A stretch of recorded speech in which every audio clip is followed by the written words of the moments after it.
നമുക്കറിയാം ദാനിയേലിന്റെ പുസ്തകം എഴുതിയത് ബാബിലോൺ പ്രവാസത്തിൽ കിടന്നുകൊണ്ടാണ്. അപ്പോൾ ആ ബാബിലോൺ പ്രവാസത്തിൽ യഹൂദന്മാർ കടന്നുപോയപ്പോൾ ബാലനായ ദാനിയേലിനെയും അവിടോട്ട് പിടിച്ചുകൊണ്ടുപോയി. നമുക്ക് വിഷയത്തിലേക്ക് കടന്നു വരാം. ഞാൻ ഉറപ്പിച്ചു, ദാനിയേലിന്റെ പുസ്തകം ദൈവം ദാനിയേലിന് വെളിപ്പെടുത്തുന്ന ബാബിലോൺ പ്രവാസത്തിൽ കിടക്കുമ്പോഴാണ്. അതിൻ്റെ ചരിത്ര പശ്ചാത്തലങ്ങളിലേക്ക് അടുത്തയാഴ്ച കടന്നു പോകാം. എന്നാൽ ആ വിഷയത്തോടുള്ള ബന്ധത്തിൽ പ്രവചനപരമായിട്ട് ഒരു പ്രത്യേക വിഷയം നമ്മൾ സാധാരണ ധ്യാനിക്കാത്തൊരു ഭാഗം ചിന്തിക്കുവാനാണ് ഇന്ന് രാത്രിയിലെ പ്രേരണ തോന്നിയിരിക്കുന്നത്. നമുക്ക് ലേവ്യ പുസ്തകം 25-ാം അധ്യായം ബൈബിൾ ഉള്ളവർക്ക് എടുക്കാം.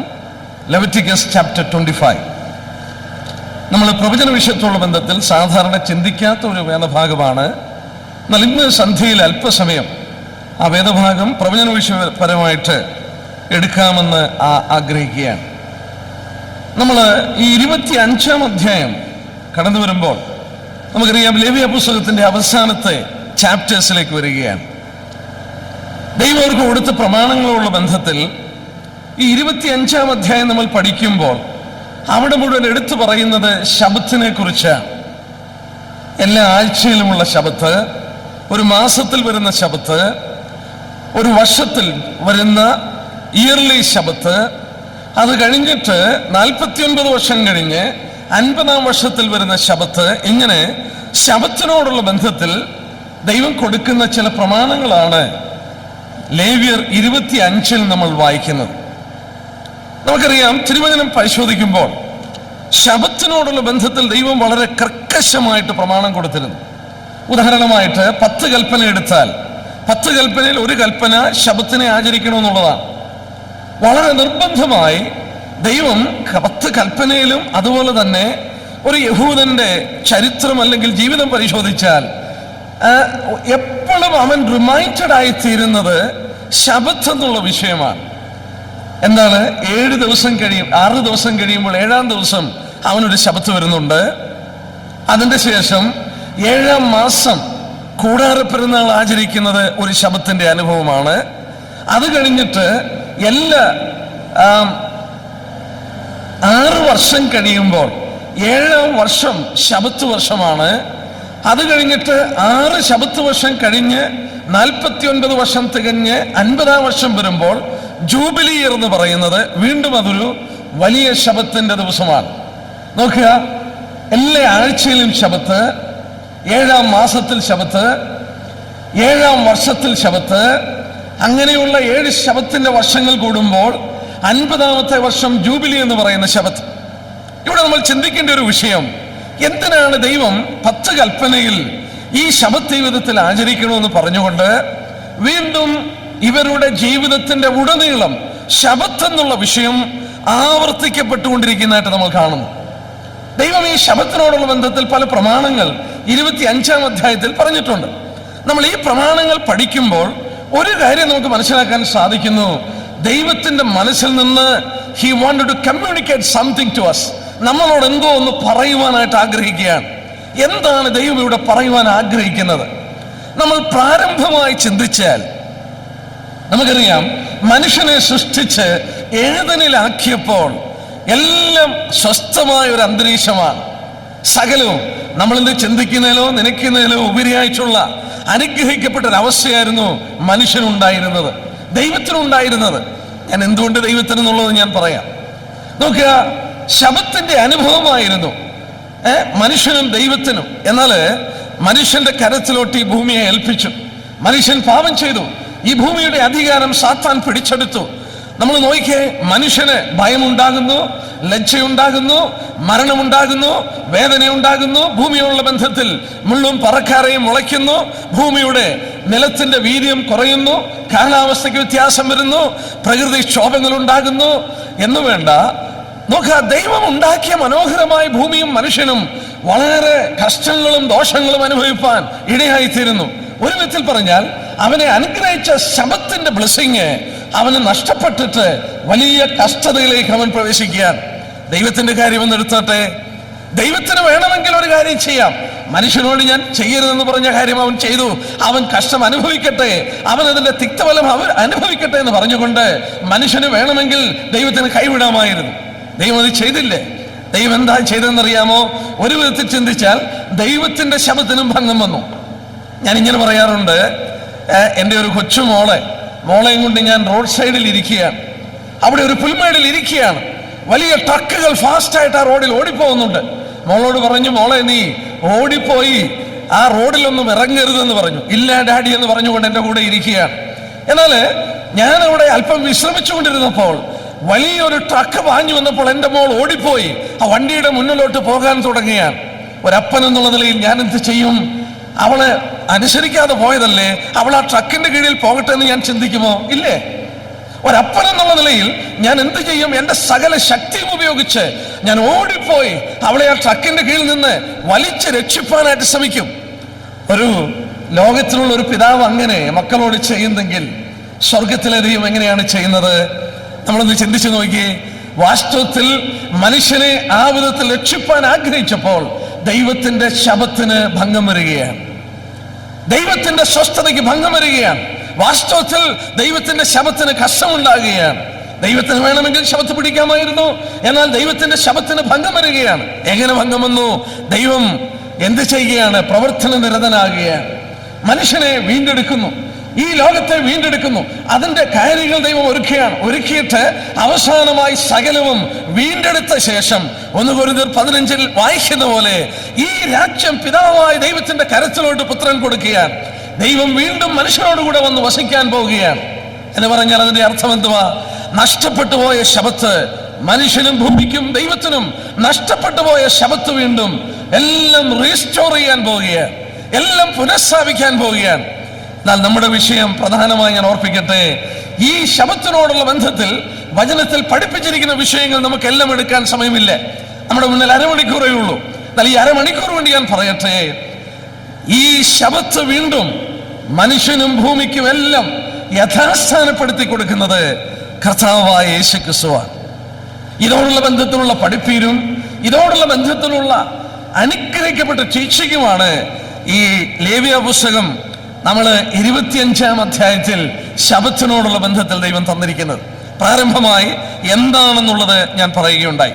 ശബത്തിനോടുള്ള ബന്ധത്തിൽ ആദ്യത്തെ 3 വാക്യം നമ്മൾ വായിക്കുമ്പോൾ നമ്മൾ അതിന്റെ ആദ്യത്തെ 3 വാക്യം ഒന്ന് വായിക്കാം. യഹോവ സീനായി പർവ്വതത്തിൽ വെച്ച് മോശയോട് അരുളി ചെയ്തത് നീ ഇസ്രായേൽ മക്കളോട് പറയുന്നതെന്നാൽ, ഞാൻ നിങ്ങൾക്ക് തരുന്ന ദേശത്ത് നിങ്ങൾ എത്തിയ ശേഷം യഹോവയുടെ ശബത്ത് ആചരിക്കണം. ദൈവം ആദ്യം അവിടെ പറയുന്ന കൽപ്പന ശബത്ത് ആചരിക്കണം. 3-ാം വാക്യം 6 സംവത്സരം നിന്റെ നിലം വിതയ്ക്കണം, അവണ്ണം 6 സംവത്സരം നിന്റെ മുന്തിരിവള്ളിയുടെ വള്ളിത്തല മുറിച്ച് അനുഭവം എടുക്കണം. 7-ാം സംവത്സരത്തിലോ ദേശത്തിന് സ്വസ്ഥതയുള്ള ശബത്ത് യഹോവയുടെ ശബത്തായിരിക്കണം. ഇവിടെ 7-ാം വർഷത്തിലുള്ള ശബത്തിനെ കുറിച്ച് പറയുകയാണ്, സ്വസ്ഥത എന്നുള്ളത് പറയുകയാണ്. വീണ്ടും നമ്മൾ നോക്കിയേ, എല്ലാ ശബത്തും പറയുമ്പോൾ അവിടുത്തെ കീ നോട്ട് എന്ന് പറഞ്ഞാൽ റെസ്റ്റ്. 6 ദിവസം കഴിഞ്ഞ് 7-ാം ദിവസം നിങ്ങൾ വേലയൊന്നും ചെയ്യരുത്, റെസ്റ്റ്. 6 വർഷം കഴിഞ്ഞ് 7-ാം വർഷം റെസ്റ്റ്, ശബത്ത്. പിന്നെ വരുന്ന ജൂബിലി ഇയർ, 50th ഇയർ നോക്കിയാലും വീണ്ടും നമ്മളെ പഠിപ്പിക്കുന്നു റെസ്റ്റ്. എല്ലാം ഒരു സ്വസ്ഥതയാകുന്നു. അവർ ജോലി ചെയ്യാതെ ജീവിക്കുന്ന ഒരു പ്രത്യേക അനുഭവത്തെ കുറിച്ച് അവിടെ പറയുന്നതായിട്ട് നാം കാണുന്നു. നമുക്ക് വീണ്ടും ഇവിടേക്ക് പഠിക്കുമ്പോൾ നമ്മൾ ശ്രദ്ധിക്കണം, 6 കഴിഞ്ഞ് 7 എന്നുള്ളത് ശബത്തിനെ ചൂണ്ടിക്കാണിക്കുന്നു. ദൈവം ആവർത്തിച്ച് ഒരു ദേവാലയത്തിന്റെ മണി അടിച്ച് മനുഷ്യനെ എന്തോ ഓർപ്പിക്കുവാൻ ശ്രമിക്കുന്നത് പോലെ ഒരു യഹൂദന്റെ ജീവിതത്തിൽ ഉടനീളം ശബത്തിനെ കുറിച്ച് ഓർപ്പിക്കുമ്പോൾ God was reminding that after 6th the 7th is always a rest. 6 കഴിഞ്ഞ് 7 എപ്പോഴും ഒരു സ്വസ്ഥതയാണെന്നുള്ളത് ദൈവം പറയുകയാണ്. രാത്രി ഞാൻ ഓർപ്പിക്കട്ടെ, 6 ദിവസം വേല ചെയ്ത് 7-ാം ദിവസം അവൻ സ്വസ്ഥത അനുഭവിക്കുകയാണ്. 6 വർഷം വേല ചെയ്ത് 7-ാം വർഷം അവൻ സ്വസ്ഥത അനുഭവിക്കുകയാണ്. അങ്ങനെയുള്ള 6 ശബത്ത് വർഷം കഴിഞ്ഞാൽ വീണ്ടും അവൻ ജൂബിലി ഇയറിൽ റെസ്റ്റ് എടുക്കുകയാണ്. ഇന്ന് രാത്രിയിൽ ഞാൻ ഓർപ്പിക്കട്ടെ, ദൈവം എന്തായി കമ്മ്യൂണിക്കേറ്റ് ചെയ്യാൻ ശ്രമിക്കുന്നത്? മറഞ്ഞു കിടക്കുന്ന ഒരു വലിയ സത്യമുണ്ട്. വചനത്തിൽ പ്രത്യക്ഷമായ മനസ്സിലാക്കാൻ കഴിയുന്നതും അതുപോലെ മറഞ്ഞു കിടക്കുന്ന ചില സത്യങ്ങളുണ്ട്. വചനത്തിന്റെ മറ്റു ഭാഗങ്ങളുള്ള ബന്ധത്തിൽ പഠിക്കുമ്പോൾ നമുക്കത് മനസ്സിലാക്കുവാനായിട്ട് സാധിക്കുന്നുണ്ട്. നമ്മള് സങ്കീർത്തനം 90-ന്റെ 4 ഇങ്ങനെ വായിക്കുന്നുണ്ട്, 1000 സംവത്സരം നിന്റെ ദൃഷ്ടിയിൽ ഇന്നലെ കഴിഞ്ഞുപോയ യാമം പോലെയാണ്. വീണ്ടും 2 പത്രോസ് 3:8 ഇങ്ങനെ വീണ്ടും വായിക്കുന്നു, കർത്താവിന് ഒരു ദിവസം 1000 സംവത്സരം പോലെയും 1000 സംവത്സരം ഒരു ദിവസം പോലെയുമാണ്. നമുക്ക് അവിടെ ഒരു കാര്യം നമ്മെ പഠിപ്പിക്കുന്നു, 1000 കമ്പയർ ചെയ്തിരിക്കുന്ന ഒരു ദിവസത്തോടാണ്. എന്റെ പ്രിയപ്പെട്ടവരോട് ഞാൻ പറയട്ടെ, മനുഷ്യനെ ഈ ഭൂമിയിൽ ആക്കിയിട്ട് 6000 വർഷം ആയിട്ടേ ഉള്ളൂ. 6000 years. നമ്മൾ വളരെ ദീർഘമായ പഠനം അതോടുള്ള ബന്ധത്തിൽ, ഈ മനുഷ്യന്റെ ആയുസ്സിനുള്ള ബന്ധത്തിൽ രേഖപ്പെടുത്തി തന്ന ചാർട്ടുകളും മറ്റും നമുക്കുണ്ട്.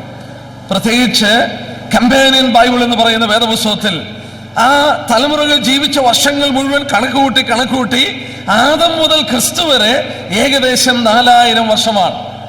ക്രിസ്തു മുതൽ നമ്മൾ ജീവിക്കുന്ന ഈ കാലഘട്ടം വരെ അനദർ 2000 year ആണ്. ഈ കണക്കുകൂട്ടലിൽ ഏതാനും വർഷം, ഫ്യൂ ഇയേഴ്സ് അങ്ങോട്ടോ ഇങ്ങോട്ടോ വ്യത്യാസപ്പെട്ടിട്ടുണ്ട്. ഉദാഹരണമായിട്ട് BC 4 AD 1 അല്ലെങ്കിൽ നമ്മൾ ചിന്തിക്കുന്ന 1 AD 1 ആരംഭിച്ചെന്നൊരു കണക്കുണ്ട്. ഞാൻ പറഞ്ഞത് ഇങ്ങനെയുള്ള 4 വർഷമോ 5 വർഷമോ ഉള്ള അങ്ങോട്ടോ ഇങ്ങോട്ടോ മാറിയ ഒരു കണക്കിന്റെ പെശകല്ലാതെ ഏകദേശം ആദം മുതൽ ക്രിസ്തു വരെ നമ്മൾ തിരുവചനത്തിൽ പഠിക്കുമ്പോൾ 4000 വർഷമാണ്. ക്രിസ്തു മുതൽ നാം ജീവിക്കുന്ന കാലം വരെ ഏകദേശം 2000 വർഷമായി. അങ്ങനെയാണെങ്കിൽ മനുഷ്യനെ സൃഷ്ടിച്ചിട്ട് 6000 വർഷം തികഞ്ഞു അല്ലെങ്കിൽ തികയുകയാണ്. ഇനിയും കർത്താവായ യേശു ക്രിസ്തു മടങ്ങി വന്നാൽ വെളിപ്പാട് പുസ്തകത്തിൽ വളരെ വ്യക്തമായി പറയുന്നു, 1000 വർഷം കർത്താവ് ഈ ഭൂമിയിൽ ഭരിക്കാൻ പോവുകയാണ്. പ്രവചന പഠനത്തോടുള്ള ബന്ധത്തിൽ ഏറ്റവും കൂടുതൽ പഠിപ്പിച്ചിരിക്കുന്നത് യേശു ക്രിസ്തു മടങ്ങി വന്ന് ഈ ലോകത്തിൽ ഭരിക്കുമ്പോൾ ഉള്ള 1000 ആണ്ട് വാഴ്ചയെക്കുറിച്ചാണ്. പ്രൊഫസിയിൽ ഏറ്റവും കൂടുതൽ പറഞ്ഞിരിക്കുന്നതാണ്. എന്നാൽ വെളിപ്പാട് പുസ്തകം 21-ാം അധ്യായത്തിൽ മാത്രമേ ഉള്ളൂ 20-ാം അധ്യായത്തിൽ മാത്രമേ ഉള്ളൂ യേശു ക്രിസ്തു ഈ ലോകത്തിൽ വരുമ്പോൾ അത് 1000 വർഷമാണ് ഭരണമെന്നുള്ളത് വെളിപ്പാട് 20-ൽ മാത്രമേ ഉള്ളൂ. വേറെ എങ്ങും അത് പറഞ്ഞിട്ടില്ല. അങ്ങനെയാണെങ്കിൽ ഒരു കാര്യം ചിന്തിച്ചു നോക്കിയേ, 6 കഴിഞ്ഞിട്ട് 7 ശബത്താണ്. ഒരു ദിവസം 1000 സംവത്സരം പോലെയാണ്. 1000 സംവത്സരം ഒരു ദിവസം പോലെയാണ്. മനുഷ്യന് കൽപ്പിച്ചു തന്ന ദിവസങ്ങളുടെ അറുതി വരുന്നു, അന്ത്യം വരുന്നു എന്ന് പരോക്ഷമായി കിടക്കുന്ന പഠനങ്ങളും നമ്മെ പഠിപ്പിക്കുന്നു. നമുക്ക് ആ 3-ാം വാക്യം ഒന്ന് നോക്കാം. യെസ്, ലേവ്യ പുസ്തകം 23-ന്റെ ലെവിറ്റിക്കസ് 23 എടുക്കാം. 23-ന്റെ 3-ാം വാക്യം ദിവസത്തോടുള്ള ബന്ധത്തിൽ 6 ദിവസം വേല ചെയ്യണം, 7-ാം ദിവസം വിശുദ്ധ സഭായോഗം സ്വസ്ഥതയ്ക്കുള്ള ശബത്ത്. അന്ന് ഒരു വേലയും ചെയ്യരുത്, നിങ്ങളുടെ സകല വാസസ്ഥലങ്ങളും അത് യഹോവയ്ക്കുള്ള ശബത്താണ്. 6 days thou shalt sow. നിനക്ക് 6 ദിവസം വേല ചെയ്യാം. 7th day is Sabbath. നിനക്ക് 6 ദിവസം വേല ചെയ്യാം. 7-ാമത്തെ ദിവസം നിനക്ക് ശബത്താണ്. മാത്രമല്ല ദൈവമോട് പറയുമ്പോൾ നോക്കുക, ഇതോടുള്ള ബന്ധത്തിൽ എടുത്തു പറയുന്നുണ്ട്, അത് വിശുദ്ധ സഭായോഗമാണ്. ഇത് വിശുദ്ധ സഭായോഗമാണ്. നമ്മൾ പ്രവചന പഠനത്തോടുള്ള ബന്ധത്തിൽ വരുമ്പോൾ സക്കറിയാവിലൊക്കെ നമ്മൾ വായിക്കുന്നുണ്ട്. വേണമെങ്കിൽ എടുത്ത് കാണിക്കാം. സക്കറിയ പ്രവചനം, അതിൻ്റെ യേശു ക്രിസ്തു മടങ്ങി വരുമ്പോൾ ഈ ലോകത്തിന് സംഭവിക്കുന്ന കാര്യം ഈ ശബത്തിനുള്ള ബന്ധത്തിൽ തന്നെ പഠിക്കുവാൻ കഴിയുന്നു. അതിൻ്റെ 14-ാം അധ്യായത്തിൻ്റെ 20 തൊട്ട് വായിച്ചാൽ, അന്നാളിൽ കുതിരകളുടെ മണികളിൽ മേൽ യഹോവയ്ക്ക് വിശുദ്ധമെന്ന് എഴുതിയിരിക്കും. എന്താണ് വീണ്ടും വായിക്കുന്നത്? യഹോവയുടെ ആലയത്തിലെ കലങ്ങളും യാഗപീഠത്തിന് മുമ്പിലുള്ള കലശങ്ങൾ പോലെ ആയിരിക്കും. യെരൂശലേമിൽ യഹൂദയിലുള്ള കലങ്ങളൊക്കെയും സൈന്യങ്ങളെ യഹോവയ്ക്ക് വിശുദ്ധമായിരിക്കും. ഒക്കെ ഇവിടെ യേശുക്രിസ്തു മടങ്ങി വന്ന് ഈ ലോകത്തിൽ ഭരണം നടത്തുമ്പോൾ എല്ലാം വിശുദ്ധമാകും. ഇന്ന് ലോകം പാപം കൊണ്ടും മാലിന്യം കൊണ്ടും നിറഞ്ഞു കിടക്കുകയാണ്, അശുദ്ധി നിറഞ്ഞു കിടക്കുകയാണ്. എന്നാൽ കർത്താവ് മടങ്ങി വരുമ്പോൾ എല്ലാം വിശുദ്ധമാകും. 7-ാം ദിവസം ശബത്തിനോടുള്ള ബന്ധത്തിൽ നമ്മെ പ്രാരംഭമായി പഠിപ്പിച്ചിരിക്കുന്നു. അത് വാസ്തവത്തിൽ വിശുദ്ധമാണ്. അത് വിശുദ്ധ സഭായോഗത്തിന്റെ ദിവസമാണ്. ദൈവം വീണ്ടും മനുഷ്യരോട് അത് കമ്മ്യൂണിക്കേറ്റ് ചെയ്യാനായിട്ട് ശ്രമിക്കുകയാണ്. എന്നാൽ ഇവിടെ നമ്മൾ വളരെ പരിചയമുള്ള വാക്യമാണ്. റോമലേഖനം 8-ാം അധ്യായത്തിന്റെ 19 തൊട്ട് 21 വരെ വായിച്ചാൽ നമ്മൾ ഇങ്ങനെ വായിക്കുന്നു, സകല സൃഷ്ടിയും ഈറ്റുന്നതോടെ ഞരങ്ങുകയാണ്. All creation is groaning with pain. എന്തിനാണ്? അവർക്കൊരു വിടുതൽ ഉണ്ടാകണം. They need a liberation. സകല സൃഷ്ടിയും നമ്മളൊന്ന് ചിന്തിച്ചു നോക്കിയേ. മൃഗങ്ങൾ അന്യോന്യം കടിച്ചു കീറുന്നു. കൃഷിഭൂമി അതിന്റെ വിളവ് കൊടുക്കുന്നില്ല. ഒരു ഭാഗത്ത് കൊടുങ്കാറ്റും ഒരു ഭാഗത്ത് വെള്ളപ്പൊക്കവും വരുമ്പോൾ മറുഭാഗത്ത് വരൾച്ചയും വെള്ളമില്ലാതെ മനുഷ്യൻ ബുദ്ധിമുട്ടുന്നു. നോക്കുക, എല്ലാ സൃഷ്ടികളും ഡിക്കേ, എല്ലാം അഴുകുകയും ചെയ്യുകയും കൊല്ലുകയും മരിക്കുകയും ഈ സകല സൃഷ്ടികളും വാസ്തവത്തിൽ റോമർ 8 വായിച്ചിരിക്കുന്ന പോലെ it is groaning with pain. അത് മുഴുവൻ ആ ഈറ്റുനോവോടെ ഞരങ്ങുകയാണ്. എന്തിനാണെന്ന് അവിടെ രേഖപ്പെടുത്തിയിട്ടുണ്ട്? ഒരു റിഡംഷന് വേണ്ടിയാണ്.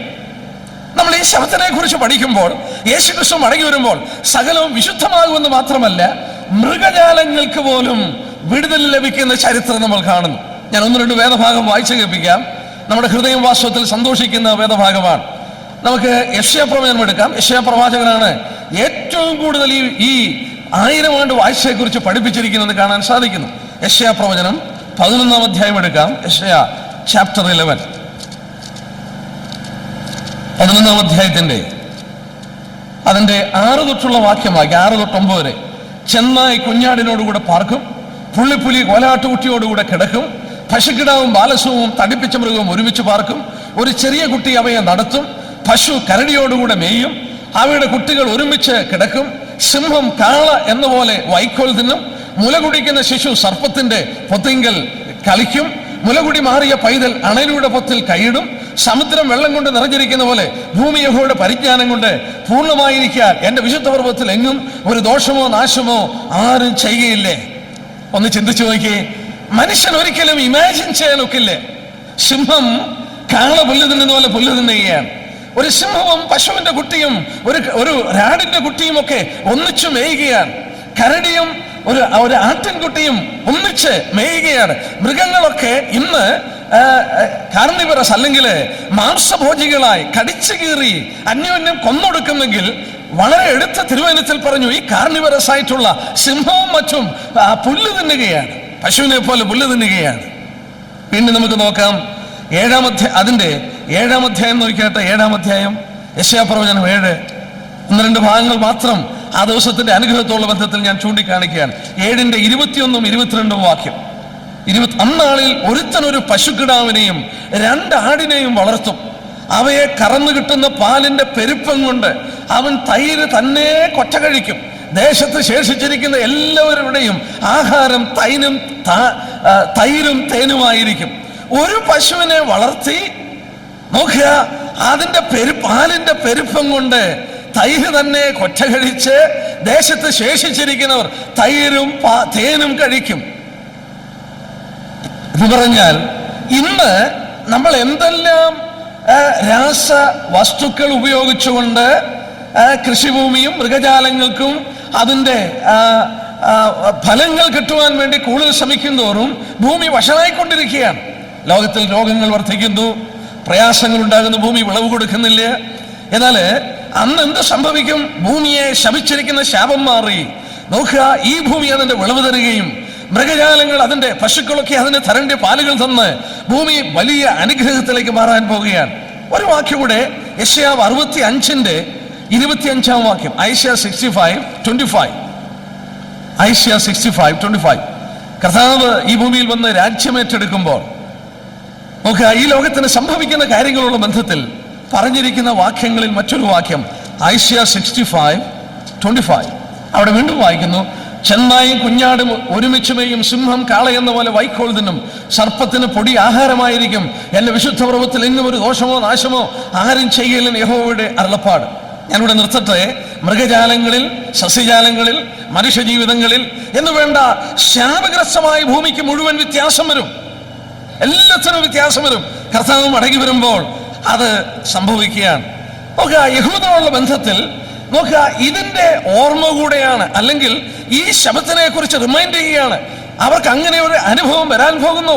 അവരുടെ മശിയ മടങ്ങി വരുമ്പോൾ അവർക്ക് അങ്ങനെ ഒരു അനുഗ്രഹം അനുഭവിപ്പാൻ സാധിക്കും. എന്നാൽ യഹൂദനോട് ദൈവം പറഞ്ഞു, നീ എന്നെ അനുസരിച്ചാൽ ഇതിന്റെ പ്രതീകമായി നീ നിന്റെ ദേശത്ത് പാർത്ത് മറ്റ് രാഷ്ട്രങ്ങളുടെ മധ്യത്തിൽ നീ അനുഗ്രഹത്തോടെ വസിക്കും.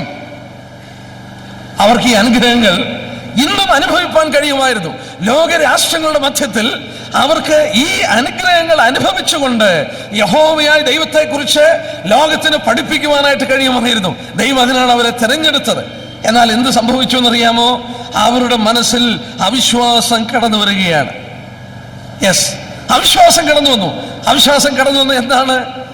ദൈവം അവരോട് പറഞ്ഞിരുന്നു, നിങ്ങള് 6 സംവത്സരം 6 വർഷം നിങ്ങൾ വേല ചെയ്തിട്ട് 7-ാം വർഷം നിങ്ങൾ കൃഷി ചെയ്യരുത്. ലെവിറ്റിക്കസ് 25-ന്റെ 25-18 തൊട്ടുള്ള വാക്യം. അതുകൊണ്ട് നിങ്ങൾ എൻ്റെ കൽപ്പനകളെ അനുസരിച്ച് എൻ്റെ വിധികൾ പ്രമാണിച്ച് ആചരിക്കണം. എന്നാൽ നിങ്ങൾ ദേശത്ത് നിർഭയമായി വസിക്കും, ഭൂമി അതിന്റെ ഫലം തരും, നിങ്ങൾ തൃപ്തരായി ഭക്ഷിച്ച് അതിൽ നിർഭയം വസിക്കും. എന്നാൽ 7-ാം സംവത്സരത്തിൽ ഞങ്ങൾ എന്ത് ഭക്ഷിക്കും? ഞങ്ങൾ വിതയ്ക്കുകയും ഞങ്ങളുടെ അനുഭവം എടുക്കുകയും ചെയ്തതെന്ന് നീ പറഞ്ഞുവല്ലോ. പ്രശ്നമൊന്ന് ആലോചിച്ച് നോക്കിയേ. അവരുടെ മനസ്സിലൊരു അവിശ്വാസം വരികയാണ്. 7-ാം സംവത്സരത്തിൽ കൃഷി ചെയ്യാൻ പാടില്ല. അവരുടെ മനസ്സിൽ അവിശ്വാസം വരികയാണ്. അവരുടെ മനസ്സിൽ വരുന്ന ചോദ്യം, ഞങ്ങൾ എന്ത് ഭക്ഷിക്കും? ദൈവം എന്താ പറഞ്ഞത്? 21-ാം വാക്യം നോക്കിയേ. ദൈവം ഒരു അത്ഭുതം ചെയ്യും. 6-ാം സംവത്സരത്തിൽ നിങ്ങൾക്ക് എൻ്റെ അനുഗ്രഹം അരുളുകയും അത് 3 സംവത്സരത്തിലുള്ള അനുഭവം തരികയും ചെയ്യും. നിങ്ങൾ 6-ാം വർഷം കൃഷി ചെയ്യുമ്പോൾ നിങ്ങൾക്ക് ആ 3 വർഷത്തിന്റെ വിളവ് തരും. 3 വർഷത്തിന്റെ വിളവ് ഒന്ന് ചിന്തിച്ചേ. 6-ാം വർഷം കൊയ്യേണ്ടതിന്റെ 3 ഇരട്ടി കൊയ്യും. 3 വർഷത്തേക്കുള്ള വിളവ് ഒന്നിച്ചങ്ങ് കൊടുക്കും. പക്ഷെ നമ്മള് പഠിച്ചു വന്നാൽ അവർക്കത് വിശ്വസിപ്പാൻ കഴിഞ്ഞില്ലേ? യഹൂദനെ ദൈവം ഇതുപോലെ പഠിപ്പിക്കാൻ നോക്കി. നിങ്ങൾ എല്ലാ ദിവസവും ഒരു ദിവസത്തിന് ആവശ്യമുള്ള മന്നയെ പെറുക്കാമെന്ന് പറഞ്ഞു. എന്നാൽ ദൈവം പറഞ്ഞു, 6-ാമത്തെ ദിവസം നിങ്ങൾക്ക് 2 ദിവസത്തിന്റെ മന്ന പെറുക്കാം. കാരണം 7-ാം ദിവസം കൂടെ നിങ്ങൾ വേല ചെയ്യരുത്. അന്ന് നിങ്ങൾ പെറുക്കുന്ന മന്ന അത് ചീഞ്ഞു പോകില്ല, അത് പുളിച്ചു പോകില്ല എന്ന് പറഞ്ഞു. അതുപോലെ തന്നെ ദൈവം അവരോട് പറയുകയാണ്, 6-ാം വർഷം നിങ്ങൾക്ക് 7 വർഷത്തിന്റെ വിളവ് ഞാൻ നിങ്ങൾക്ക് തരാമെന്ന് പറഞ്ഞു. എന്നാൽ ചരിത്രം ഞാൻ പറയട്ടെ, 490 വർഷം യഹൂദൻ ഈ കൽപ്പന അനുസരിച്ചില്ല. 490 വർഷം അവൻ ഈ കൽപ്പന അനുസരിച്ചില്ല. 490 വർഷം അനുസരിക്കാതെ വന്നപ്പോൾ 70 വർഷം ദേശം ശബത്ത് അനുഭവിക്കണമായിരുന്നു. ബാബേലിലേക്ക് ദാനിയേൽ ഉൾപ്പെടെയുള്ളവരെ പ്രവാസത്തിൽ അയക്കുന്നത് പ്രധാന കാരണം ഇതായിരുന്നു. 70 വർഷം അവർ ബാബേലിൽ പ്രവാസികളായി കിടക്കുകയാണ്. നമുക്ക് വേണമെങ്കിൽ 1-2 വാക്യം വായിക്കാം. ദാനിയേൽ പ്രവചനത്തോടുള്ള ബന്ധത്തിൽ യെരമ്യാവ് 25-ാം അധ്യായം എടുത്താട്ടെ. യെരമ്യാവ് ദൈവം പ്രവാസത്തിലേക്ക് അവരെ അയക്കുന്നതിന് മുമ്പ് ആവർത്തിച്ച് പ്രവാചകനിലൂടെ അവരോട് മുന്നറിയിപ്പ് കൊടുത്തുകൊണ്ടിരുന്നു.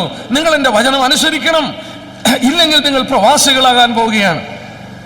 25-ാം അധ്യായം യെരമ്യാവ് 25-ന്റെ 8 തൊട്ട് വന്ന്, അതുകൊണ്ട് സൈന്യങ്ങളെ യഹോവ ഇപ്രകാരം അരുളിച്ചെയ്യുന്നു, നിങ്ങൾ എൻ്റെ വചനങ്ങളെ കേൾക്കായികൊണ്ട് ഞാൻ ആളയച്ച് വടക്കുള്ള സകല വംശങ്ങളെയും എൻ്റെ ദാസനായ ബാബേൽ രാജാവായ നെബൂഖദ്നേസറിനെയും ഈ ദേശത്തിന്റെ നേരെയും അതിന്റെ നിവാസികളുടെ നേരെയും ചുറ്റും വസിക്കുന്ന ഈ സകല ജാതികളുടെ നേരെയും വരുത്തി അവരെ ഉന്മൂലനാശം ചെയ്ത് സ്തംഭനഹേതുവും പരിഹാസ വിഷയവും ശാശ്വത ശൂന്യമാക്കി തീർക്കും.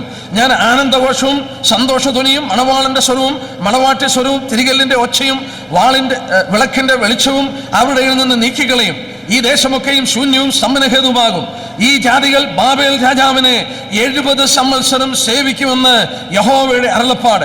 70 സംവത്സരം തികയുമ്പോൾ ഞാൻ ബാബേൽ രാജാവിനെയും ആ ജാതിയെയും കൽദയരുടെ ദേശത്തെയും അവരുടെ അകൃത്യ നിമിത്തം സന്ദർശിച്ച് അതിനെ ശാശ്വത ശൂന്യമാക്കി തീർക്കുന്ന യഹോവയുടെ അരുളപ്പാട്. ഇവിടെ നോക്കിയാട്ടെ, ദൈവം എടുത്തു പറഞ്ഞു, 70 വർഷം നിങ്ങളെ ബാബിലോണിലോട്ട് അയക്കാൻ പോവുകയാണ്. എന്താ കാരണം? ദൈവത്തിന്റെ വചനം അവർ അനുസരിച്ചില്ലേ. 490 വർഷം അവർ ഈ വചനം അനുസരിക്കാതെ വന്നപ്പോൾ ദൈവം എന്ത് ചെയ്തു? ദൈവം അവരോട് കൽപ്പിച്ച വചനം പ്രമാണിക്കാതെ 70 വർഷം ശബത്ത് പ്രമാണിക്കാതിരുന്നതിന്റെ ഫലമായി ദൈവം അവരെ 70 വർഷത്തേക്ക് ബാബേൽ എന്ന് പറയുന്ന സ്ഥലത്തിലേക്ക് അയച്ചു. അതുള്ള ബന്ധത്തിൽ 2 ദിനവൃത്താന്തം 36-21, 2 ദിനവൃത്താന്തം 36-21 ബാബേലിൽ അവർ പ്രവാസത്തിൽ പോയ പശ്ചാത്തലം നമ്മളിവിടെ കാണുകയാണ്. 2 ദിനവൃത്താന്തം 36-21 വാക്യം, 21-ാമത്തെ വാക്യം. യെരമ്യാവ് മുഖാന്തരം ഉണ്ടായ യഹോവയുടെ വചനം നിവൃത്തിയാകേണ്ടതിന് ദേശം അതിന്റെ ശബത്തുകൾ അനുഭവിച്ച് കഴിയുവോളം തന്നെ 70 സംവത്സരം തികയോളം അത് ശൂന്യമായി കിടന്ന കാലമൊക്കെയും ശബത്ത് അനുഭവിച്ചു. വളരെ വ്യക്തമായി രേഖപ്പെടുത്തി എന്തിനാണ് അവർ ബാബേലിലേക്ക് പോയത്. അവരുടെ കുഞ്ഞുങ്ങളെ ചങ്ങലയിൽ ബന്ധിച്ചു, അവരുടെ വീടുകൾ തല്ലി തകർത്തു, അവരടിമകളായി മാറി, അവരെ ബന്ധനസ്ഥരായി 70 വർഷം ബാബേലിലേക്ക് കൊണ്ടുപോയി. അതിന്റെ കാരണം എന്നാ? ദൈവത്തിന്റെ വചനം അവർ അനുസരിക്കാതെ വന്നതാണ്. ദൈവത്തിന്റെ വചനം അവർ അനുസരിച്ചില്ലേ. നോക്കുക, ശബത്തിനോടുള്ള ബന്ധത്തിൽ ദൈവം അവരോട് കൽപ്പിച്ച ആ വാക്കുകൾ 490 വർഷം അവരെ അനുസരിച്ചില്ലേ. എന്നാൽ ഇന്ന് രാത്രി ഞാൻ പ്രാരംഭമായ ഒരു ചോദ്യം ചോദിക്കട്ടെ, എന്തായിരുന്നു അവരിത് അനുസരിക്കാഞ്ഞതിന്റെ കാരണം? നോക്കുക, ഇവരെ ഇങ്ങനെ 70 വർഷം ബാബേലിൽ പ്രവാസികളായി പിടിച്ചുകൊണ്ടുപോയി. ദാനിയേൽ ഉൾപ്പെടെയുള്ളവർ ആ പ്രവാസത്തിലേക്ക് പോയി. അതിന്റെ പ്രധാന കാരണം നമ്മൾ കണ്ടു. ദൈവത്തിന്റെ ശബത്തുകൾ അവര് ദൈവം പറഞ്ഞ കൽപ്പന അനുസരിച്ചില്ലേ? 6 വർഷം കൃഷി ചെയ്ത് 7-ാം വർഷം കൃഷി ചെയ്യാതെ ദൈവം തരുന്നത് കൊണ്ട് ഭക്ഷിക്കണമെന്നുള്ളത് പറഞ്ഞു. അവരനുസരിച്ചില്ലേ? ഞാനിവിടെ ഒരു കാര്യം കൂടി ഓർപ്പിക്കട്ടെ. എന്തായിരുന്നു പ്രധാന കാരണം? ആ കാരണം, ഞങ്ങൾ എന്ത് ഭക്ഷിക്കും? ദൈവം വാക്ക് പറഞ്ഞു, 6-ാം വർഷം ഞാൻ 3 വർഷത്തിന്റെ കൃഷി തരാം, വിളവ് തരാം. അവർക്ക് വിശ്വസിക്കാൻ ഒക്കത്തില്ലേ? 3 വർഷത്തിന്റെ വിളവ് എങ്ങനെയാണ് ഒന്നിച്ചു തരുന്നത്? അവർക്ക് ഒരിക്കൽ പോലും അത് കിട്ടിയിട്ടില്ലേ? 6 വർഷം കഴിഞ്ഞ് 7-ാം വർഷം അവർ കൃഷി ചെയ്യാൻ പോകുന്ന ദൈവത്തിന് അറിയാം. അപ്പോൾ അവർ ഓരോ പ്രാവശ്യം ചോദിക്കുകയാണ്, ഞങ്ങൾ എന്ത് ഭക്ഷിക്കും? ലൂക്കോസ് 12:29 തൊട്ട് 31 വരെയുള്ള വാക്യത്തിൽ യേശുക്രിസ്തു തന്നെ പറഞ്ഞത്. ആ വാക്യം നമുക്ക് വളരെ പരിചയമാണ്. എന്ത് തിന്നും എന്ത് കുടിക്കുമെന്ന് നിങ്ങൾ ചിന്തിച്ച് ചഞ്ചലപ്പെടരുത്. യഹൂദന് പറ്റിയ പരാജയം, ഞങ്ങൾ എന്ത് ഭക്ഷിക്കും? പുതിയ നിയമ വിശ്വാസികളോട് ദൈവപുത്രൻ നമുക്ക് മുന്നറിയിപ്പ് തന്നു, എന്ത് തിന്നും എന്ത് കുടിക്കുമെന്ന് ചിന്തിച്ച് ചഞ്ചലപ്പെടരുത്. കാരണം എന്നാ? ദൈവത്തിന് ഇത് തരുവാൻ നമുക്ക് കഴിയും. ദൈവത്തിലുള്ള വിശ്വാസം ഇവിടെ വളരെ ആവശ്യമാണ്. അവർ അവിശ്വാസികളായി പോയി. നോക്കുക, പുതിയ നിയമ വിശ്വാസികളുള്ള ബന്ധത്തിലും മനുഷ്യൻ വാസ്തവത്തിൽ ദൈവത്തിന്റെ വചനത്തെ പലപ്പോഴും അനുസരിക്കാതെ ലോകത്തിന്റെ വഴികളിലും മാർഗങ്ങളിലേക്കും പോകുന്നതിന്റെ കാരണം എന്താ? അവന്റെ ആകെ ചിന്ത അവന് ഭക്ഷിക്കണം, എന്ത് തിന്നും എന്ത് കുടിക്കും. അവന്റെ ഈ വേൾഡ്ലി കംഫോർട്ട്സ് ആണ്. അതിനുവേണ്ടിയുള്ള കാര്യങ്ങൾ ക്രമീകരിക്കുകയാണ്. യഹൂദന് പറ്റിയ പോലെ തന്നെ ഇവിടെയും പറ്റുകയാണ്. കർത്താവ് അതിന്റെ മുന്നറിയിപ്പ്. എന്നൊരു ഭാഗം കൂടെ ഏതാനും മിനിറ്റ് കൊണ്ട് എടുത്തുകൊള്ളട്ടെ. ഈ ലേവ്യർ 25:8 തൊട്ട് ഉള്ള വാക്യം വായിക്കുമ്പോൾ, ലേവ്യർ 25, എനിക്കത് വായിപ്പാൻ പോലെ സമയമില്ലാത്തത് കൊണ്ട് ഞാൻ പറഞ്ഞു പോകട്ടെ. ലേവ്യ പുസ്തകം 25-ാം അധ്യായത്തിന്റെ 8 തൊട്ട് 17 വരെയുള്ള വാക്യം, 8 തൊട്ട് 17 വരെയുള്ള വാക്യം വായിച്ചാല് നമുക്കറിയാം. ആ 9-ാം വാക്യം, 7-ാം മാസം 10-ാം തീയതി കാഹളത്തിനോട് ജ്ഞാപകമായിരിക്കണം. നോക്കുക, 7 ജൂബിലി ശബത്ത് ഇയർ കഴിഞ്ഞു. 49 വർഷമായി. 49 വർഷം അവസാനിക്കുമ്പോൾ അവൾ കാഹളം ധ്വനിപ്പിക്കുകയാണ്. ആ കാഹളം ധ്വനിപ്പിക്കുമ്പോൾ ആ കാഹളത്തിന് പറഞ്ഞിരിക്കുന്ന പേരാണ് ജൂബിലി ഇയർ. ജോബേൽ എന്ന പദത്തിൽ നിന്നാണ് ജൂബിലി എന്നുള്ള പദം വന്നത്. ജോബേൽ എന്ന വാക്കിന്റെ അർത്ഥം to restore or to bring back, എല്ലാം യഥാസ്ഥാനപ്പെടുത്തുക. ഞാൻ ഈ വാക്യം വായിക്കാതെ എടുത്ത് പറയട്ടെ. എനിക്ക് തോന്നുന്നു ഇസ്രായേലിന്റെ ചരിത്രത്തിൽ കണ്ട ഏറ്റവും സന്തോഷകരമായ സമയം ഈ കാഹളം ധ്വനിക്കുന്ന സമയമാണ്. അവിടെ വായിച്ചാൽ അറിയാം. എന്താണെന്നറിയാമോ? 13-ാം വാക്യത്തിൽ ഇങ്ങനെ യോവേൽ സംവത്സരത്തിൽ നിങ്ങൾ താന്റെ അവകാശത്തിലേക്ക് മടങ്ങിപ്പോകണം. ഇവിടെ നമ്മൾ വായിച്ചാൽ നമുക്കറിയാം, ഒരുത്തൻ പാവപ്പെട്ടു പോയി, അവൻ വസ്തു വിറ്റു, അവൻ പിന്നെയും ദരിദ്രനായി, അവൻ തന്നെത്താൻ വിറ്റു അടിമയായി, അവൻ മറ്റൊരു യജമാനൻ ഒരു യഹൂദൻ അടിമയായി പോയി, അവൻ വസ്തുക്കൾ വിറ്റു, ആ കുടുംബം ദരിദ്രരായി, ആ വസ്തുക്കളൊക്കെ മറ്റുള്ളവരുടെ കയ്യിലായി. പക്ഷെ ജൂബിലി ഇയറിൽ കാഹളധ്വനി ചോദിച്ച് കഴിയുമ്പോൾ ഇസ്രായേലിലുള്ള എല്ലാ വീട്ടുകാർക്കും അവരുടെ കയ്യിൽ നിന്ന് നഷ്ടപ്പെട്ടു പോയ ഭൂമികൾ തിരിച്ചു കിട്ടുകയാണ്. 2, അവർക്ക് നഷ്ടപ്പെട്ടു പോയ അപ്പന്മാരെയും അമ്മമാരെയും ജൂബിലി വർഷത്തിൽ തിരിച്ചു കിട്ടുകയാണ്. എന്ന് പറഞ്ഞാൽ ഓരോ ഫാമിലിക്കും there is a reunion. അവരുടെ കുടുംബാംഗങ്ങൾ മടങ്ങി വരുന്നു, അവരുടെ അവകാശങ്ങൾ മടക്കി കിട്ടുന്നു. നമ്മളൊന്ന് ചിന്തിച്ചു നോക്കിയേ, ഇസ്രായേലിന്റെ ഏത് മുഖത്ത് എന്ന് നോക്കിയാലും അവിടെ മുഴുവൻ സന്തോഷമാണ്. ജൂബിലി ഇയറിൽ എവറിത്തിങ് ഈസ് റീസ്റ്റോർഡ്. നഷ്ടപ്പെട്ട ഭൂമി തിരിച്ചു കിട്ടി, നഷ്ടപ്പെട്ട പിതാക്കന്മാരെ തിരിച്ചു കിട്ടി, കുഞ്ഞുങ്ങൾക്ക് അപ്പന്മാരെ കിട്ടി, അപ്പന്മാർക്ക് കുഞ്ഞുങ്ങളെയും മക്കളെയും തിരിച്ചു കിട്ടി, ദരിദ്രരായിരുന്ന കുടുംബങ്ങൾക്ക് അവരുടെ മുന്തിരിത്തോട്ടങ്ങളും അവരുടെ പാടങ്ങളും ഒക്കെ തിരിച്ചു കിട്ടി. Everything is restored. യെസ്, യേശുക്രിസ്തു മടങ്ങി വരുമ്പോൾ സംഭവിക്കുന്ന ഇതാണ്. അപ്പോസ്തലപ്രവൃത്തി 3-ാം അധ്യായത്തിന്റെ 21-ാം വാക്യം, ആക്ട്സ് ചാപ്റ്റർ 3:21. യേശുക്രിസ്തു മടങ്ങി വരുമ്പോൾ ഈ ലോകത്തിൽ സംഭവിക്കാൻ പോകുന്നതാണ്. 3:21. ദൈവം ലോകാരംഭം മുതൽ തന്റെ വിശുദ്ധ പ്രവാചകന്മാർ മുഖാന്തരം അരുളിച്ചതൊക്കെയും യഥാസ്ഥാനത്താക്കുന്ന കാലം വരുവോളം സ്വർഗം അവനെ കൈക്കൊള്ളണം. Everything is restored. To restore or to bring back, എല്ലാം അതിന്റെ പൂർവ്വസ്ഥാനത്ത് തിരിച്ചു കൊണ്ടുവരികയാണ്. എന്തൊരു വണ്ടർഫുൾ ഡേ ആണ്.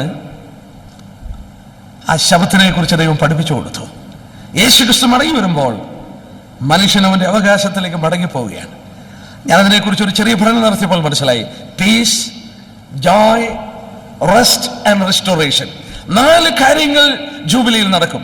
There is peace everywhere, there is joy everywhere, there is rest everywhere, there is restoration everywhere. അവരുടെ മൃഗങ്ങൾ പോലും ജോലി ചെയ്യുന്നില്ലേ?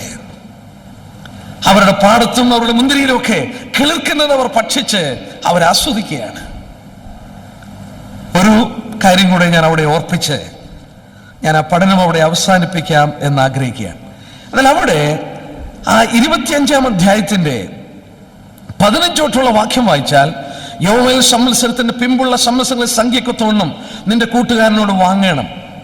അനുഭവം സംവത്സരത്തിന്റെ സംഖ്യക്കൊത്തോണം അവൻ നിനക്ക് വിൽക്കണം. സംവത്സരങ്ങൾ ഏറിയിരുന്നാൽ വില ഉയരണം, സംവത്സരങ്ങൾ കുറഞ്ഞിരുന്നാൽ വില താഴ്ത്തണം. കർത്താവിന് സ്തോത്രം. ദൈവം മറ്റൊരു കാര്യം പഠിപ്പിച്ചു. നിങ്ങൾ സ്ഥലങ്ങൾ വിൽക്കുകയാണ്, നിങ്ങൾ സ്ഥലങ്ങൾ വാങ്ങുകയാണ്. ദൈവം എടുത്തു പറഞ്ഞു, സംവത്സരങ്ങൾ കുറഞ്ഞിരുന്നാൽ വില താഴ്ത്തണം. കാരണം എന്താ? ഒരു യഹൂദൻ ഭൂമി വിൽക്കുമ്പോൾ ഒരു മാക്സിമം കയ്യിൽ സൂക്ഷിക്കാവുന്നത് ഈ കാഹളം ധ്വനിക്കുന്ന ജൂബിലി ഇയർ വരെയാണ്. അപ്പോൾ ഒരുത്തൻ 5 വർഷം കൂടെ ഉള്ളൂ കാഹളം ധ്വനിപ്പിക്കാൻ. അപ്പോൾ ഒരു വസ്തു വിൽക്കുകയാണെങ്കിൽ 5 വർഷത്തിന്റെ കണക്കാക്കിയേ വിൽക്കാനൊക്കത്തുള്ളൂ. 48 വർഷമായി അവന്റെ ഭൂമി വിൽക്കുകയാണ്. അവന് വാസ്തവത്തിൽ 49 ഒരു വർഷത്തിന്റെ വിലയെ കൽപ്പിക്കാനൊക്കത്തുള്ളൂ. കാരണം എന്നാ? മേടിക്കുന്നവന് 1 വർഷം കൂടെ കൃഷി ചെയ്യാനൊക്കത്തുള്ളൂ.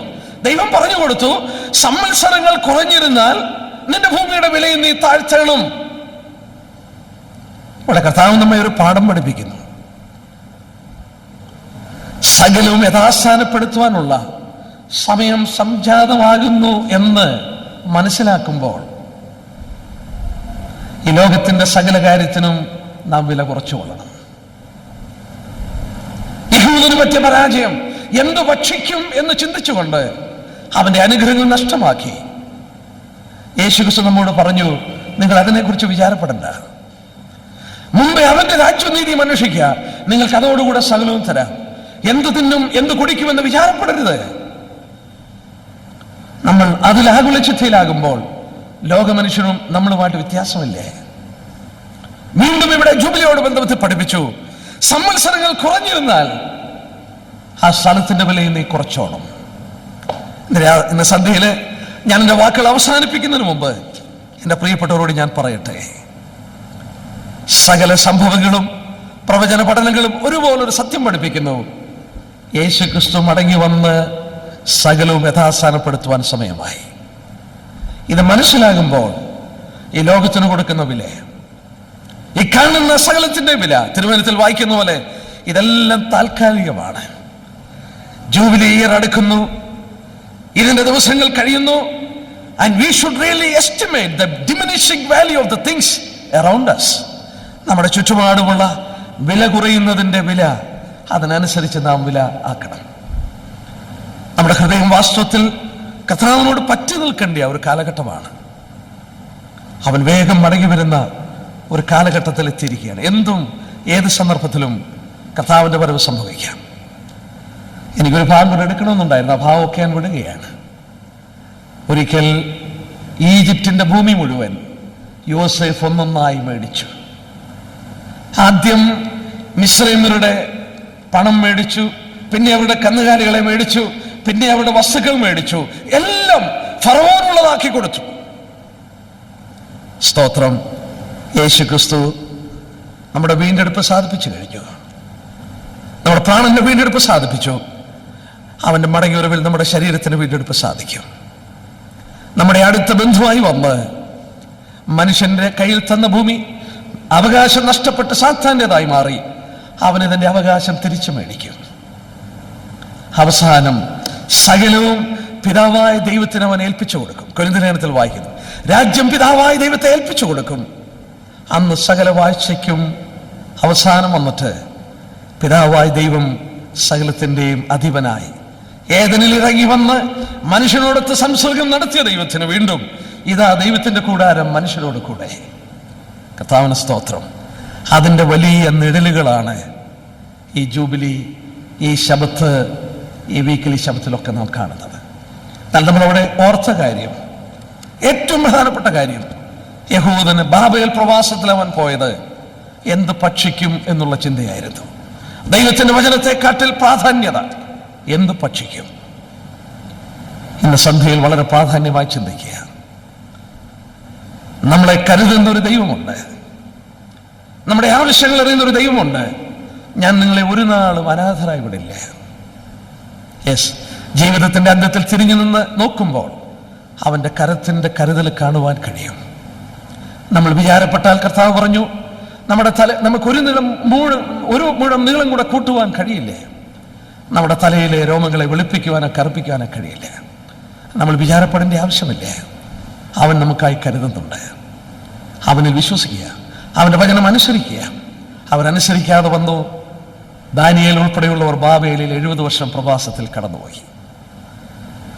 ഏറ്റവും പ്രധാനമായി നമ്മൾ ചിന്തിച്ചത്, യേശു ക്രിസ്തു എല്ലാം റീസ്റ്റോർ ചെയ്യുന്നു. അതിന്റെ സമയം അടുത്തു എന്നുള്ളത് കാണുമ്പോൾ we need a proper valuation in relation to the diminishing value of the property.